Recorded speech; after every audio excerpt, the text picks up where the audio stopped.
a young man lies naked on new-formed earth, arm outstretched but limp.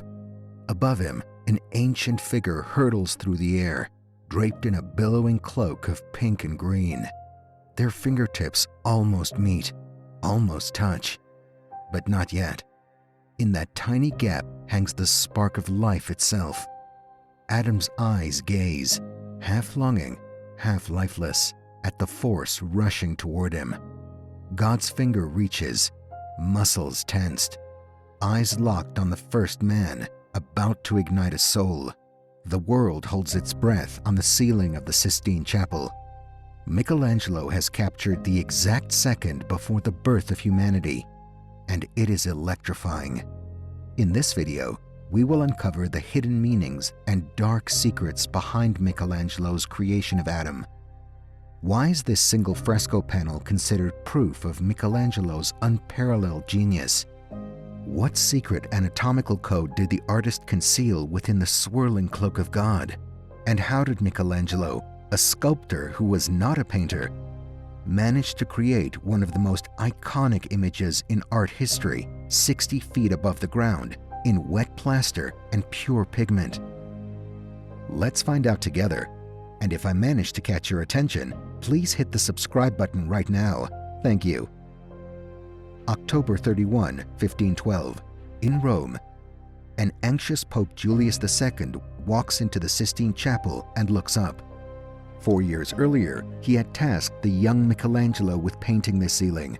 Now, the scaffold has been removed, revealing a breathtaking panorama of over 300 figures sprawled across 500 square meters of vaulted ceiling. As the first rays of the dawn filter through the high windows, silence falls upon the gathering. The Pope, known as the Warrior Pope for his fierce temperament, stands awestruck under the floating vision of Genesis. Michelangelo's ceiling is unlike anything the world had seen. Just a few years prior, this ceiling was a simple field of blue, dotted with stars. Pope Julius had originally imagined a modest design of 12 apostles on a starry sky. But Michelangelo, ever ambitious, convinced him to allow a far grander scheme. With bold audacity, Michelangelo proposed to paint the epic story of creation, of humanity's fall, of prophets and sibyls dreaming of salvation. He was given a free hand, and with that freedom, he poured his genius onto the plaster. Now, on that autumn morning, Julius II beholds the result: 9 central panels unfolding the book of Genesis across the vaults. At the center of it all shines the creation of Adam, a scene so powerful that it eclipses all others. One eyewitness account claims that when Julius first saw the completed ceiling, he wept and murmured prayers of thanks. We don't know his exact words, but we do know that Julius insisted on celebrating Mass in the chapel the very next day, All Saints' Day, to present this masterpiece to the world. Under the vaulted ceiling, a drama of profound simplicity commands the eye. On the left, Adam reclines on the fresh ground of the newly made world. He is nude, magnificent in his youthful beauty, but languid, his body not yet animated.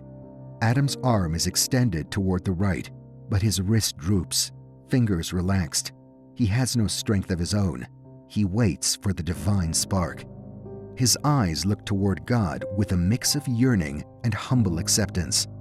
In Michelangelo's vision, Adam is physically perfect, the ideal image of God, as Scripture says, yet he is spiritually incomplete. On the right, God explodes into the scene, borne by a whirlwind of figures. Michelangelo's God is not a distant, faceless force. He is a vigorous, muscular elder with flying gray hair and determined eyes. His arm stretches out, finger pointed straight at Adam's hand. Unlike Adam's limp pose, God is in motion. His body twists urgently, and his gaze radiates intensity. His billowing cloak is shaped like an oval or womb, and inside it, pressed close to God, a host of figures ride the momentum of creation. We see a young woman under God's left arm, her curious eyes fixed on Adam. She has a feminine face and body. Many believe this is Eve. not yet created, but held in the mind of God, watching her future mate with anticipation. Tucked around them are others, little cherub-like children or simply youthful souls. According to one interpretation, these could be the unborn progeny of Adam and Eve, the whole human race waiting to spring forth. Look closely at the two main figures. God and Adam are mirroring each other in pose. Both recline in a similar diagonal angle, both arms outstretched.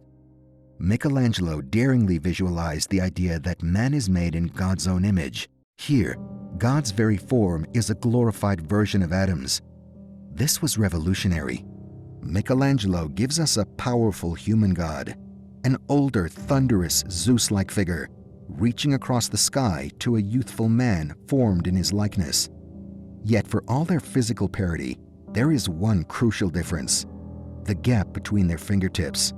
The most famous gap in art history, just a few inches on the plaster, but representing an infinite chasm between mortal and divine.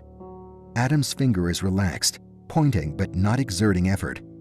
God's finger is fully extended, almost stiff with intent. They do not touch. A tiny sliver of space remains.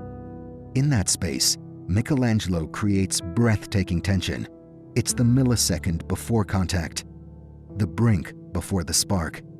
Many interpreters see this gap as deliberate.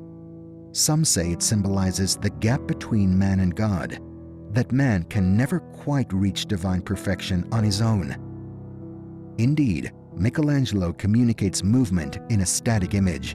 We feel that in an instant, God's fingertip will touch Adam's and send a surge of life into his body.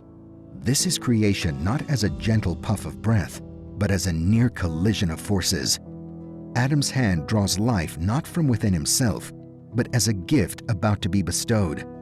A commentator described it as God transmitting energy through his hand, a divine electricity.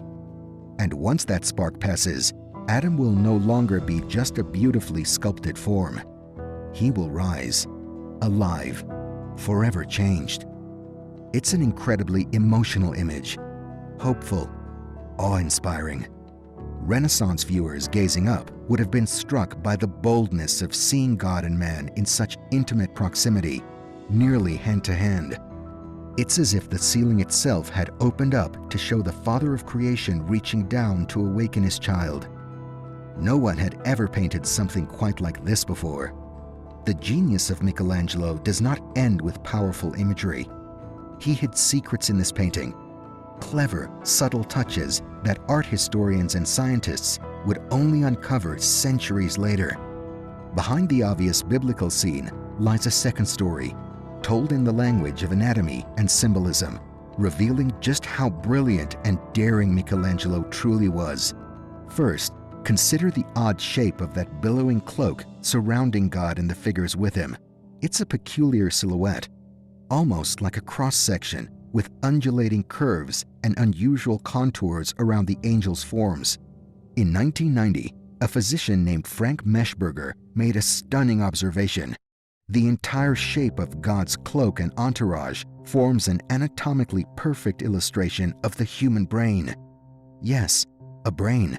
If you outline the red mantle and the figures, it matches the shape of a human brain in horizontal section.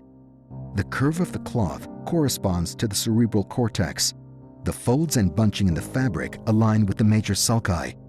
One angel's leg and another's foot create the outline of the brainstem and optic nerve. Even the detail of a green scarf trailing behind God mimics the vertebral artery that supplies blood to the brain. The level of accuracy is astonishing, far too precise to be a coincidence.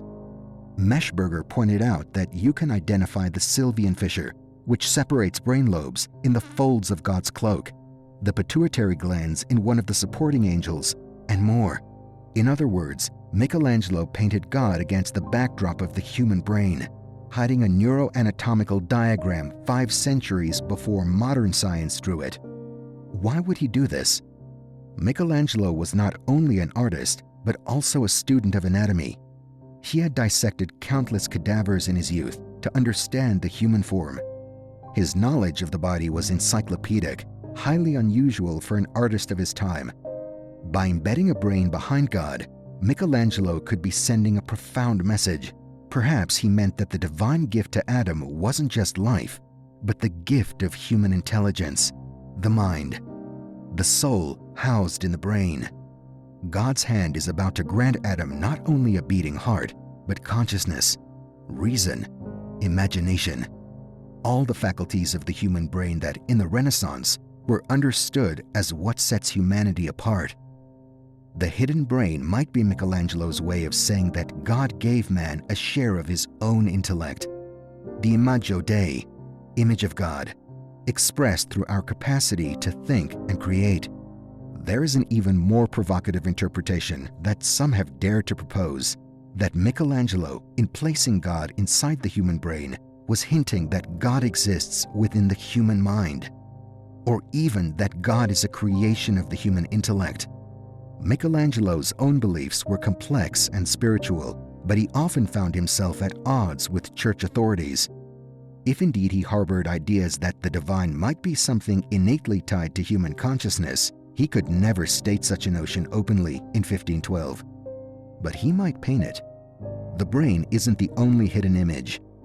Another group of researchers noticed that the shape of God's billowing shroud also resembles a human uterus in form. The outline of the mantle, with that peculiar scalloped edge, matches the shape of a womb, and the long green scarf flowing out could be seen as a freshly cut umbilical cord. If this interpretation is correct, Michelangelo would be equating God's act of creating Adam with the literal birth of a human child. It's as if God is not just father, but also mother, delivering Adam into the world. If God's cloak is a uterus, then Adam has, in a sense, been born from the Creator's womb, the earth becoming his mother. One Vatican guide, Enrico Bruscini, found this hypothesis interesting because it presents the creation scene as an idealized physical birth of man. Imagine the boldness of that. Michelangelo hints that divine creation mirrors human procreation, and thus the very act of a child coming into the world is a sacred echo of God's original creation. Michelangelo's hidden symbols don't end there. In 2019, an anatomy scholar noticed something unusual about Adam's torso. Michelangelo painted an extra rib on Adam's left side.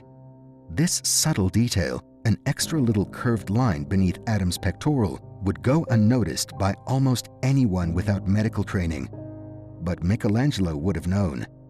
He studied every bone and muscle. Why add an extra rib? Perhaps as a secret nod to the creation of Eve.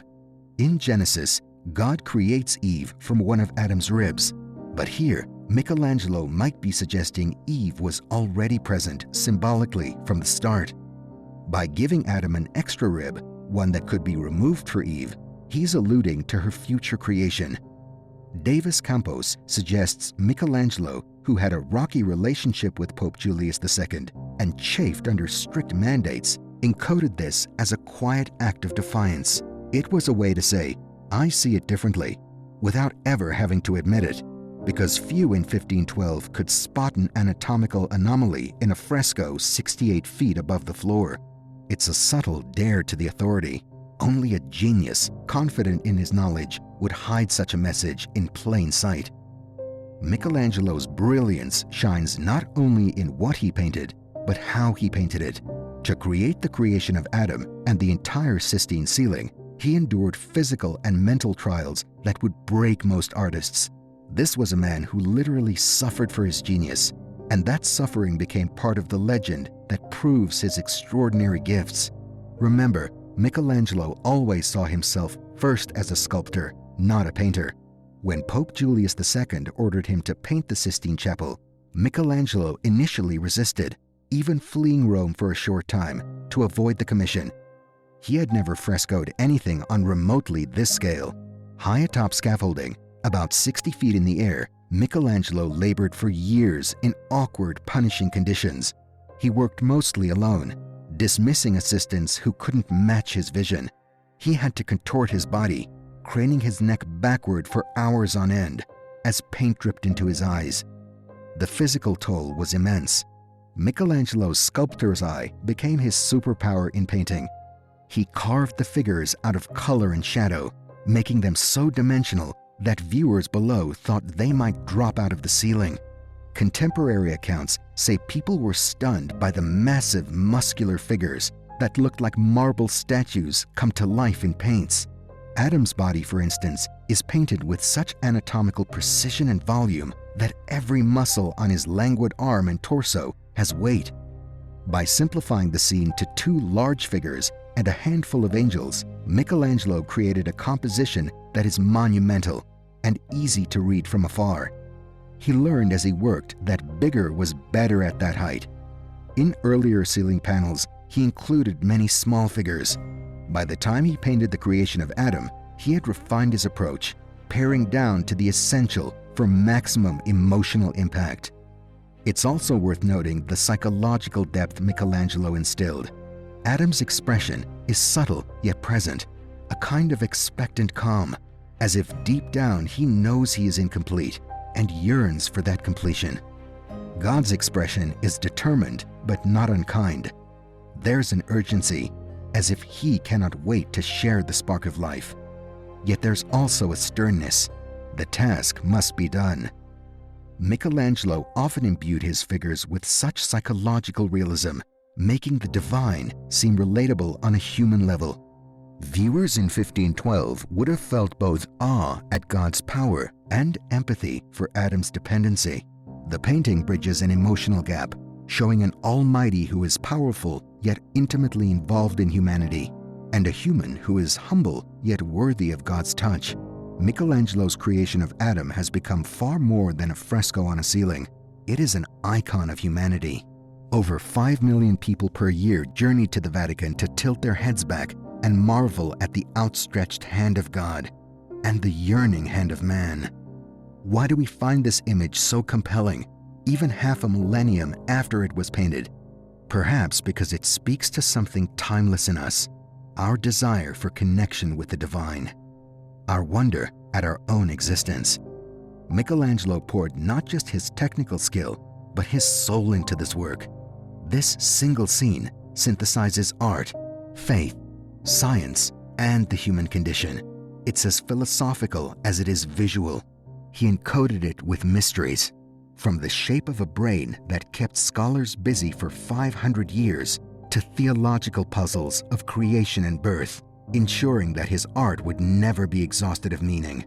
Every generation finds something new in it, some new proof of Michelangelo's genius. One generation marvels at the anatomy, another at the psychology, another at the sheer aesthetic harmony.